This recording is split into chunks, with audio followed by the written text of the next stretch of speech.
Students, आज हम बात करेंगे मल्टीप्लिकेशन ऑफ मैट्रिसेस के ऊपर के अगर हमारे पास ऐसे मैट्रिसेस हों जिनका के ऑर्डर 3 बाय 3 मतलब 2 बाय 2 से अब हम ग्रेटर मैट्रिसेस की बात कर रहे हैं। ठीक है, अगर आप इस मैट्रिक्स को देखें तो इसमें 3 रोज हैं इस तरह से।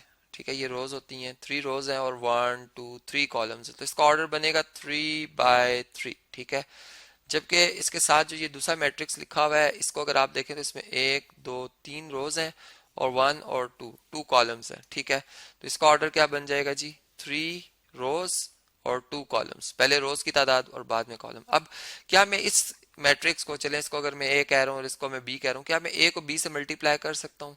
तो इस सूरत में मल्टीप्लाई कर सकता हूँ जब ए के नंबर ऑफ कॉलम्स जो कि कितने हैं जी, 3 है। ठीक है, इसके कॉलम्स की तादाद है, और जो बी मैट्रिक्स है उसके रोज की तादाद जो है वो इसके कॉलम्स की तादाद के अगर बराबर हो जाए। ठीक है, ये देखें यहाँ पर इन दोनों की तादाद बराबर है, रोज और कॉलम्स इक्वल है, तो हम इन दोनों को आपस में मल्टीप्लाई कर सकते हैं। ठीक है, तो सबसे पहले तो हम लिखेंगे कि कन्फर्म है, कन्फर्मेबल, कन्फर्मेबल फॉर मल्टीप्लीकेशन। ठीक है जी, चलें इसके बाद जब हम मल्टीप्लिकेशन के लिए ये काबिल हैं तो अब मल्टीप्लाई करने के बाद जो आंसर आएगा, प्रोडक्ट जो आएगा, ठीक है, यहाँ पर मतलब कोई ए को बी से हम मल्टीप्लाई करते हैं, कोई सी मैट्रिक्स आएगा। ठीक है, उसका ऑर्डर क्या होगा यहाँ से हमें ये भी पता चल जाता है।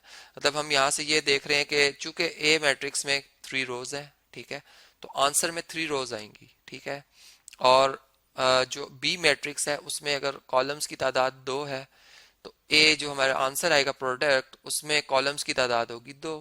ठीक है, मतलब जो सी मैट्रिक्स है मेरा, वो किस तरह से उसकी फॉर्मेशन अगर आप उसको देख लें, उसमें मतलब जो यहाँ पर एंट्री आएगी वो रो 1 कॉलम 1 की आएगी। ठीक है, उसमें कितनी कितनी रोज हैं जी, 3 रोज हैं, 2 कॉलम है, मतलब रो 1 कॉलम 2। ठीक है, यहाँ पे क्या आएगा, रो 2 कॉलम 1 और रो 2 कॉलम 2। यहाँ पे क्या आएगा, रो 3 कॉलम 1, रो 3 कॉलम 2। अब ये रो 3 क्या है, रो 1 क्या है, ये जो आप यहाँ पे देख रहे हैं ये रो 1 है। ठीक है, मतलब इस मैट्रिक्स की रो 1 और इस मैट्रिक्स का, इसके लिए मैं कलर डिफरेंट यूज कर लेता हूँ, चले ऑरेंज कलर यूज करते हैं इसके लिए, ये कॉलम 1 है। ठीक है, मतलब जब मैं रो 1 को कॉलम 1 से मल्टीप्लाई करूंगा तो मैं इस पोजीशन पे लिखूंगा इसे। ठीक है, और इसी तरह रो 1 को जब कॉलम नंबर 2 से, जो कि ये है, ठीक है, इसको हम कॉलम 2 कह रहे हैं, इससे जब मल्टीप्लाई करेंगे तो इसे हम यहाँ पर लिखेंगे इस प्रोडक्ट को। इसी तरह अब ये हमारे पास रो 2 है।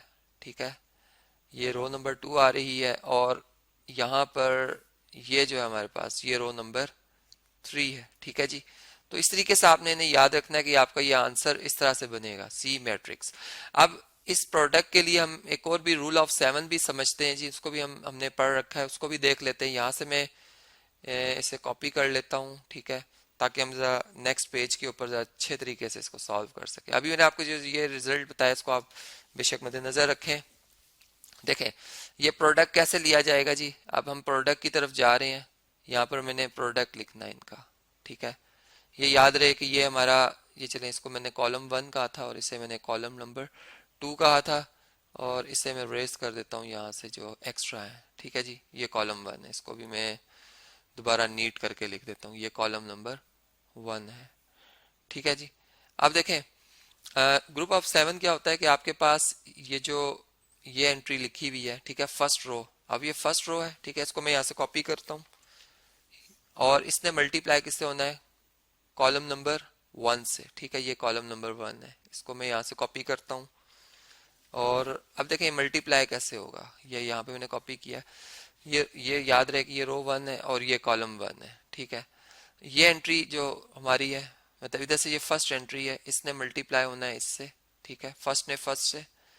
ये सेकंड एंट्री है, इसने मल्टीप्लाई होना है सेकंड से, और ये थर्ड एंट्री है, इसने मल्टीप्लाई होना है थर्ड से। ठीक है, तो इस तरीके से आपने इस बात को याद रखना है कि जब, और इनके जो प्रोडक्ट आएंगे उनका सम करना है हमने। सर 2 को 2 से मल्टीप्लाई किया तो 4 आया। ठीक है, प्लस अब इसी तरह 3 को 3 से मल्टीप्लाई किया, क्या आया, 9। ठीक है, और प्लस अब 5 को किससे मल्टीप्लाई करेंगे, 4 से, तो कितना आ जाएगा, 20। ये ऐसा से हम लिखेंगे। ठीक है, इसी तरह अब मैं अगर फर्ज करें इसको यहाँ से रेस कर देता हूँ, इसको यहाँ से रेस कर देते हैं, और अब जो हमारे पास अब रो 1 ने कॉलम 2 से मल्टीप्लाई होना है, ठीक है जी।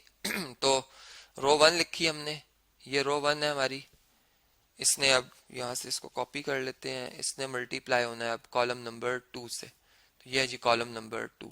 इसको भी यहाँ से कॉपी करते हैं, ये कॉलम नंबर 2 है। अब देखें इसकी इसकी मल्टीप्लिकेशन भी इसी तरह से कि ये एंट्री जो हमारे पास लिखी हुई है 2, इसने मल्टीप्लाई होना है 1 से। 2 मल्टीप्लाई होगा 1 से, क्या आएगा आंसर 2। 3 ये किससे मल्टीप्लाई होगा 0 से, क्या आंसर आएगा जी 0 प्लस 0 आ जाएगा। और इसके बाद ये एंट्री जो लिखी है 5, ये मल्टीप्लाई होगी इस 5 से, तो क्या आंसर आएगा जी 25 आ जाएगा। ठीक है, इसी तरह अब आप देखें 4 जो है ये 2 से मल्टीप्लाई होके 8 आ जाएगा, यहाँ पे आएगा 8। 3 मल्टीप्लाई होगा 3 से, यहाँ पे आएगा 9। ठीक है, और 2 मल्टीप्लाई होगा 4 से, कितना आ जाएगा 8 आ जाएगा। ठीक है, बिल्कुल इसी तरीके से आपने याद रखना है। इसी तरह 4 मल्टीप्लाई बाय 1 4, 3 मल्टीप्लाई बाय 0 0, और 2 मल्टीप्लाई बाय 5 10, ये आ जाएगा हमारे पास। ठीक है, फिर इसी तरीके से 1 मल्टीप्लाई बाय 2 2, 0 मल्टीप्लाई बाय 3 0, और -7 मल्टीप्लाई बाय 4 28 आ जाएगा। ठीक है, फिर सीधा 1 मल्टीप्लाई बाय 1 1, और 0 मल्टीप्लाई बाय 0 0, और -7 मल्टीप्लाई बाय 5 -35 आ जाएगा। ठीक है, अब सिंपल हमने इसको मतलब इसकी जो एडिशन है वो करनी है। यहाँ पर ये हमारे पास प्रोडक्ट आ चुका है, जैसे मैंने कहा था अगर ए बी हम इसे लिख रहे हैं तो ए बी का ये प्रोडक्ट आ चुका है। इसको बल्कि स्ट्रेट बनाते हैं यहाँ पर। अब देखें 4 9 और 20 को ऐड करें तो 33 बनता है। 4 और 9 13 और प्लस 20 33, ये बना 8 प्लस 8 16, 16 में 9 ऐड करें 25, और 28 में से 2 माइनस कर दें -26। ठीक है, 2 प्लस 25 27 आ जाएगा, और 4 प्लस 10 14 आ जाएगा, और 35 में से 1 माइनस करते हैं -34 आ जाएगा। अब देखें इस अगर चेक करना चाहते हैं तो इसमें कितनी रोज बन रही हैं 1 2 3 3 रोज है। कॉलम की तादाद कितनी है जी 1 और ये 2, तो 3/2 चेक भी हो गया कि हमने अपना आंसर जो है वो सही निकाला है, मतलब ऑर्डर से पता चल रहा है। और हमने देखा कि कैसे हम दो मैट्रिसेस को आपस में मल्टीप्लाई कर सकते हैं।